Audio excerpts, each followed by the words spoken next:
वक्रतुंड महाकाय सूर्यकोटि समप्रभा निर्विघ्नं कुरु मे देव शुभ कार्येषु सर्वदा। आप परमात्मा के देवी देवताओं के सानिध्य में आते हैं, उनके मंत्रों का पाठ करते हैं, जाप करते हैं, उनकी शक्ति से जुड़ते हैं तो निश्चित आपको उसका फल प्राप्त होगा, उनकी शक्ति का अनुभव होगा। मंत्रों का जाप आप 3 तरीके से कर सकते हैं। उच्चारण देके करिए, धीमी आवाज में करिए, धीमे स्वर में करिए, मन में करिए। श्री गणेश हम कहते हैं कि गणेश स्तुति से ही शुरू होता है, तो गणेश जी की पूजा अर्चना कैसे की जाए? देखिए, गणेश तो सर्वप्रथम पूज्य हैं और गणेश का नाम सुनते ही या उनका नाम लेते ही मेरे चेहरे पर भी एक खुशी, एक हंसी आ जाती है। और वो शुभता के देवता हैं, समृद्धि के, संपन्नता को प्रदान करते हैं। तो गणेश की पूजा विधि तो बहुत तरीकों से की जाती है। अच्छा। पर ये डिपेंड करता है कि मनुष्य जो सपोज गणेश की पूजा करना चाहता है तो उसकी आवश्यकता क्या है, वो गणेश को किस तरीके से पूजा करना चाहता है। गणेश का कहीं संहारक का भी रूप है, गणेश का कहीं वरदान प्रदायक का भी रूप है।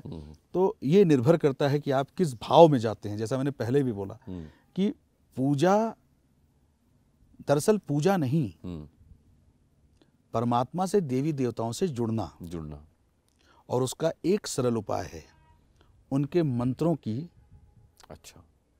उपासना, स्तुति करना, उनके मंत्रों का पाठ करना। तो ये विशेष मंत्र हैं?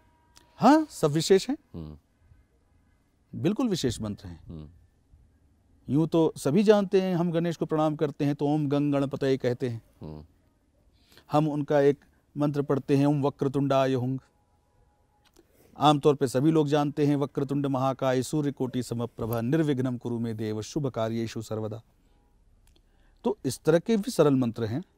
मंत्रों को अब आप मुझसे कुछ पूछेंगे तो आपको मुझसे व्यक्तिगत पूछना पड़ेगा, तो मुझे आपको व्यक्तिगत सलाह देनी पड़ेगी। हर चीज हर किसी के लिए मैं नहीं कह सकता।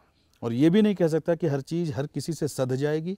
आप उसको साधने में सफल रहेंगे और उससे फिर आपको प्राप्ति भी मिलेगी। पर निश्चित तौर से अगर आपकी ऊर्जा के हिसाब से आप परमात्मा के देवी देवताओं के सानिध्य में आते हैं, उनके मंत्रों का पाठ करते हैं, जाप करते हैं, उनकी शक्ति से जुड़ते हैं तो निश्चित आपको उसका फल प्राप्त होगा, उनकी शक्ति का अनुभव होगा, जीवन में बदलाव दिखेगा। गणेश जी की स्तुति का सबसे सरल मंत्र क्या हो सकता है जिससे उन्हें प्रसन्न किया जा सके? ये आप खुद के लिए पूछ रहे हैं?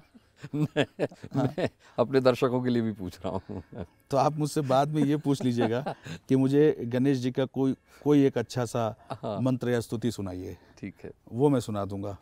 पर अगर आप कहेंगे कि क्या होगा, तो जैसा मैंने बताया सैकड़ों हैं, हजारों मंत्र हैं अलग अलग परिस्थिति और अवस्था के लिए। तो आपको जब जिस चीज़ की आवश्यकता हो, जिस अवस्था में आपको जिस ऊर्जा की सबसे ज़्यादा आवश्यकता हो, उसके आधारित मंत्रों का जाप करना चाहिए। मंत्रों का जाप आप 3 तरीके से कर सकते हैं। उच्चारण देके करिए, धीमी आवाज में करिए, धीमे स्वर में करिए, मन में करिए, आप जैसे सरल महसूस करते हो।